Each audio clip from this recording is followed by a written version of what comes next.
వైకుంఠం అనే వేదిక తయారైంది. ఆ వేదికలో ముందుగానే అంతా విశ్వం యొక్క రచన అంతా ఆ వైకుంఠం అనే వేదికలో పొందుపరచబడి ఉందని మనం తెలుసుకున్నాం కిందటి మాతాజీ యొక్క అమృతవాణిలో. ఇప్పుడు అక్కడ నుండి ఇప్పుడు ఎలాగా ఈరోజు ఏం చెప్పారంటే మాతాజీ, ముందు ప్రాణికోటి జలం నుండి కదా జీవం యొక్క సృష్టి జరిగింది. అలా అమీబాలు పుట్టాయి. అమీబాల నుండి అలా పరిణామం చెందుతూ ఏకకణ జీవుల నుండి బహుకణ జీవులైన చేపలు పుట్టాయి. ఆ చేపలు అలాగా పరిణామం చెందుతూ ఉంటే కొన్ని చేపలు బాగా పెద్దవయ్యాయి. ఇప్పుడు ఈ చేపలు పుట్టాయంటే బహుకణ జీవులు నీటికి తగ్గట్టు వాటిలో అవయవాలు వాటికి నీటిలో ఎదగడానికి మొప్పలు లాంటివి, తోక, అవి ఇలాగా అన్ని పరిణామ క్రమంలో ఏర్పడ్డాక అలా వృద్ధి చెందుతూ కొన్ని పెద్ద చేపలు కూడా పుట్టాయి. ఆ పెద్ద చేపలు చిన్న చేపలను తినేయడం మొదలెట్టాక అప్పుడు దేవతలందరూ విసిగిపోయారు, ఏమిటి ఇలా జరుగుతున్నది అనేసి. అప్పుడు విష్ణుమూర్తి మత్స్యావతారం అంటే పురాణాల్లోకి వచ్చారు.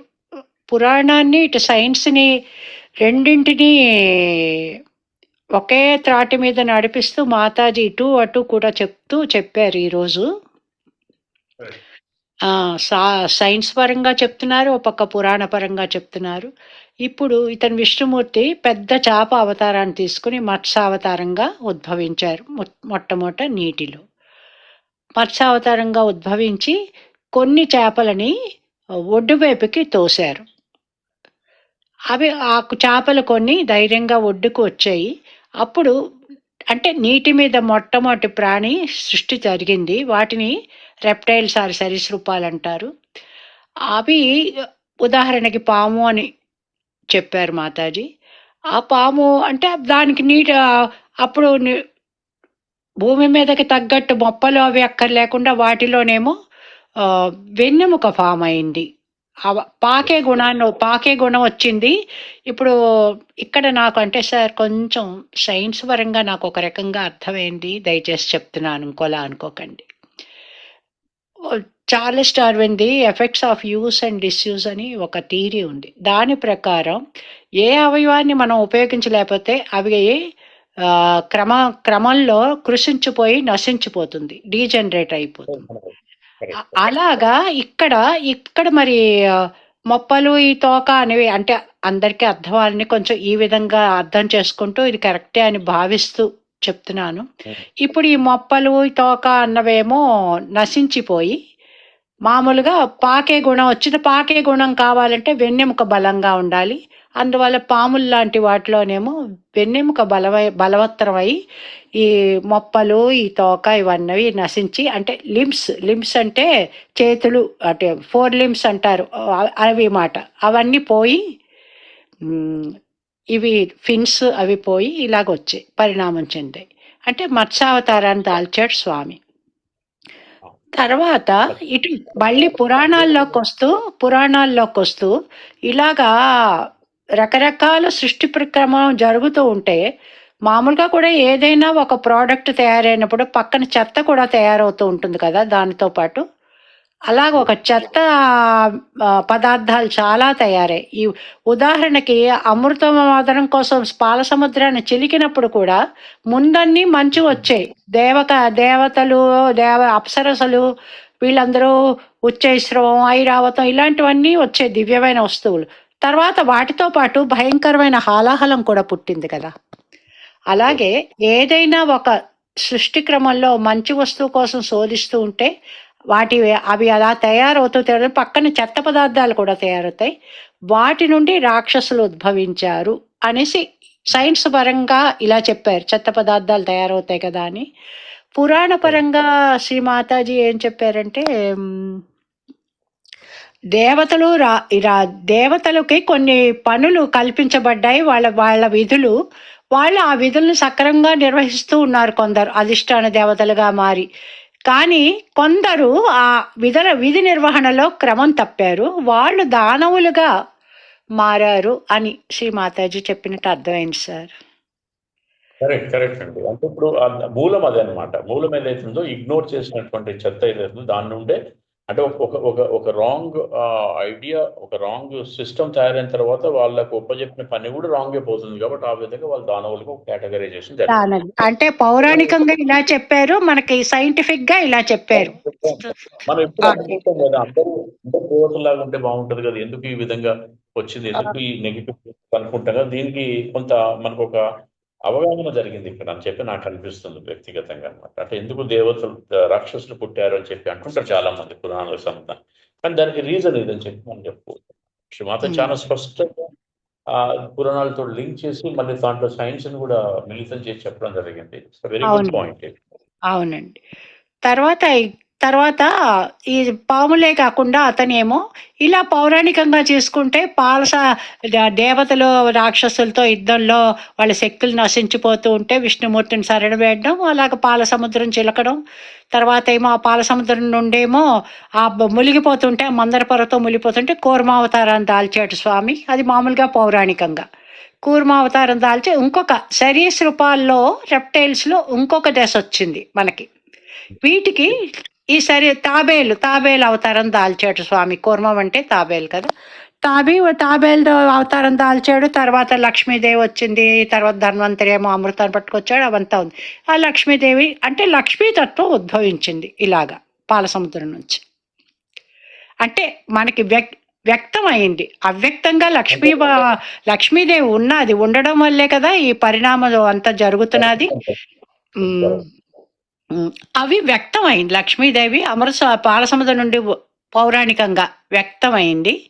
తర్వాత లక్ష్మీదేవిని అతను చేపట్టారు. ఎందుకంటే సృష్టి క్రమం కొనసాగించాలంటే లక్ష్మీతత్వం కూడా ఉండాలి అనేసి శక్తితత్వం మాట. లక్ష్మి అంటే శక్తితత్వం కదా, శక్తి యొక్క ఇంకొక అంశం, 3 అంశాల్లో ఒక అంశం చేపట్టారు. అది ఏంటి సార్ చెప్తున్నారా? పరిణామపరమైనటువంటి అంశం ఇది. ఇది లక్ష్మీ తత్వం ఏదైతుందంటే మానవ పరిణామం చెందినటువంటి అంశంగా తీసుకోవాలన్నమాట. ఓకే అండి. మనకున్నటువంటి 3 శక్తులు ఏదైతుందో, ఒకటి ఏదైతే ఉందో అదే ఒకటి ఉనికి, రెండవది సృష్టి, మూడవది పరిణామం. అంటే వచ్చిందనమాట. అంటే లక్ష్మీ తత్వము తర్వాత వచ్చినా కూడా లక్ష్మి శ్రీ మహావిష్ణువు ద్వారా పరిణామం జరిపించింది. మూలం వల్ల ఏం శక్తి. ఈ పరిణామం ఇక్కడ తర్వాత ఈ లక్ష్మీతత్వం వచ్చింది. ఇది తర్వాత ఇక్కడి నుండి మానవులు సృష్టింపబడ్డారు, కానీ వారిలో అచేతనత్వంతో ఉన్నారు వాళ్ళు. అంటే చేతనత్వాన్ని గ్రహించలేదు అంటూ మాతాజీ ఇక్కడ సహజయోగాన్ని తెచ్చారు. చేతనత్వం వాళ్ళలో చైతన్యం ఉంది, చైతన్యం వల్లే వాళ్ళ ప్రపంచ వ్యవహారాల్లో పాల్గొంటున్నారు, కానీ వాళ్ళకి ఆ సంగతి తెలియటం లేదు. ఉదాహరణకు ఒక గొట్టం తీసుకుంటే దానిలో 4 పొరలు ఉన్నాయనుకోండి, ఆ 4వ పొర లోపలికి వెళ్ళలేపుతున్నారు, వాళ్ళు మొదటి పొర దగ్గరే ఆగిపోతున్నారు అంటూ మా సహజయోగులు కాని మానవుల గురించి శ్రీ మాతాజీ ప్రస్తావించారు. అంటే ప్రపంచ వ్యవహారాల్లోనే మునిగిపోతున్నారు, అంతర్గతంగా సూక్ష్మంగా ఎదగటం లేదు అంటూ చెప్పారు మాతాజీ. తర్వాత ఇక్కడ నుండండి నాకు ఈ ఏంటది బుద్ధుడు, మహావీరుడు, తర్వాత వీళ్ళతో ఎలా ఈ కనెక్షన్ అక్కడికి ఎలా వెళ్ళిందో నాకు అక్కడ సరిగ్గా అర్థం అవ్వలేదు సార్, దయచేసి చెప్తారా? చాలా మాతాజీ అంటే ఈ స్థితిలో, అంటే ఎప్పుడైతే ఈ సర్వవ్యాపక శక్తితో అనుసంధానమైనటువంటి స్థితి ఏదైతే అచేతన నుంచి చేతన స్థితికి వచ్చేటువంటి క్రమంలో కొంతమంది అవతారం దాంట్లో ఉదాహరణకు శ్రీ మాతాజీ బుద్ధుడిని మహావీరుని ఇచ్చిన తర్వాత బుద్ధుడు మహావీరుడు అంటే ఒక మాట చెప్పారు, ఎప్పుడైతే మీరు ఆ అవతార మూర్తుల యొక్క అంశము, అవతార మూర్తుల యొక్క లక్షణాలు వస్తాయి కానీ మీరు ఎప్పుడు అవతార మూర్తులు కాలేదని చెప్పారు. పాయింట్ చాలా స్పష్టమైనటువంటి పాయింట్. అయితే ఈ బుద్ధుడు మహావీరుడు ఎవరైతారో ఆ కేటగిరీకి చెందినటువంటి వాళ్ళుగా తీసుకుంటే తర్వాత వాళ్ళు సమాజానికి ఇచ్చినటువంటి ఏదైతే మెసేజ్ ఉందో దాన్ని వారి తదనంతరము వారి శిష్యులు ఏదైతే ఈ ఆధ్యాత్మికంగా ఉన్నటువంటి ఈ విషయాన్ని చాలా కొంచెం తక్కువ స్థాయిలో చూపించే ప్రయత్నం చేశారు. అంటే శివుణ్ణి తక్కువ స్థాయిలో చూపించడము, లేదా పార్వతిని తక్కువ స్థాయిలో చూపించడము, గణేశుని తక్కువ స్థాయిలో చూపించడం, ఈ విధంగా రకరకాల విపరీతమైనటువంటి ధోరణి పోయిందని చెప్పేసి మాతాజీ ఆ ఎగ్జాంపుల్ చెప్పడానికి ఇక్కడ చెప్పడం జరిగింది. మీకు తెలుసు కదా, ఈ బుద్ధుడు తర్వాత మహావీరు యొక్క ఈ రెండిలో చాలా కండిషన్స్ ఉంటాయి, చాలా కండిషన్స్ ఉంటాయి. అంటే ఈ మన అవతార మూర్తులు తర్వాత మనకున్నటువంటి దైవిక శక్తులకు బియాండ్ గా వచ్చేసి వీళ్ళు ఏంటంటే కేవలం ఏంటంటే మానవ స్థితిలోనే మనం అన్ని సాధించవచ్చు అని చెప్పి తీసుకోవడం జరిగింది. ఆ పాయింట్ దృష్టిలో పెట్టుకొని శ్రీ మాతాజీ ఒక స్పష్టమైన పాయింట్ చెప్పడం జరిగింది. అదేంటంటే మీరు అవతార మూర్తుల యొక్క మీకు ఆ క్వాలిటీస్ వస్తాయి, కానీ మీరు ఎప్పుడు అవతార మూర్తులు కాలేరు అని చెప్పి ఎప్పుడు అవతార మూర్తులు కాదు. ఎప్పుడు మరి సహజోగ ప్రక్రమంలో కూడా శ్రీ మాతాజీ చెప్పిన ఒక పాయింట్ అర్థమైంది.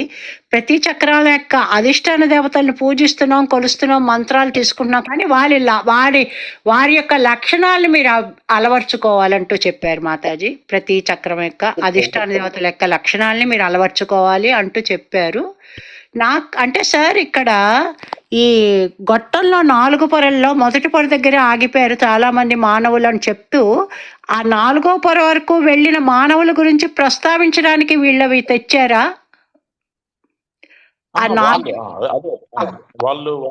వారిద్దరు ఎవరైతే ఉన్నారో మహావీరుడు బుద్ధుడు వాళ్ళ అంటే కొంతమంది చెప్పండి సార్. మాతాజీ వారి గురించి కామెంట్ చేయలేదు, వారి శిష్యుల గురించి అన్నమాట. అంటే కొంతమంది ఇలాగా అంటే జ్ఞానోదయం పొంది కొంతమంది 4వ పొర వరకు వెళ్ళగలిగారు, కానీ వాళ్ళ శిష్యులు మాత్రం కొంచెం తప్పుద్రోవ పట్టించారు వాళ్ళ గురువుల సిద్ధాంతాల్ని అనేసి మాతాజీ చెప్పారు. మహావీరుడు బుద్ధుడు ఆ స్థితి చేరుకోగలిగారని చెప్పి శ్రీమాత చెప్పారు ఇక్కడ. చెప్పారు వాళ్ళు చెప్పారు, కానీ వాళ్ళ శిష్యులు వాళ్ళ గురువు గారి పద్ధతి నుండి కొంచెం తప్పుదారి పట్టించారు ఆ పద్ధతి సిద్ధాంతాన్ని అనేసి.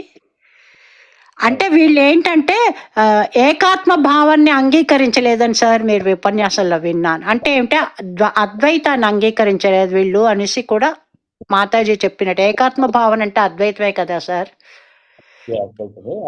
ఇక్కడ అదే భగవంతుడు ఏకైక శక్తి యొక్క రూపం అని చెప్పిన విషయాన్ని కూడా వీళ్ళు దాన్ని కొంచెం పక్కకు పెట్టడం జరిగింది. అంటే భగవంతుడే గొప్ప, వీళ్ళు మానవ రూపంలో వచ్చారు కదా వీళ్ళిద్దరు.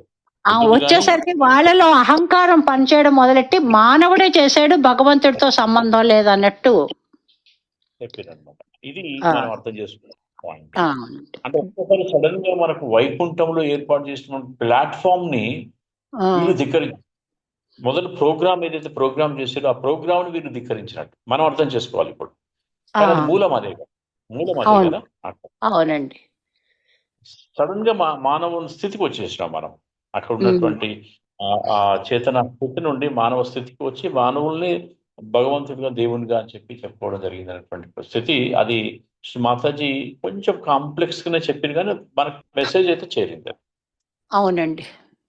జై శ్రీ మాతాజీ సార్.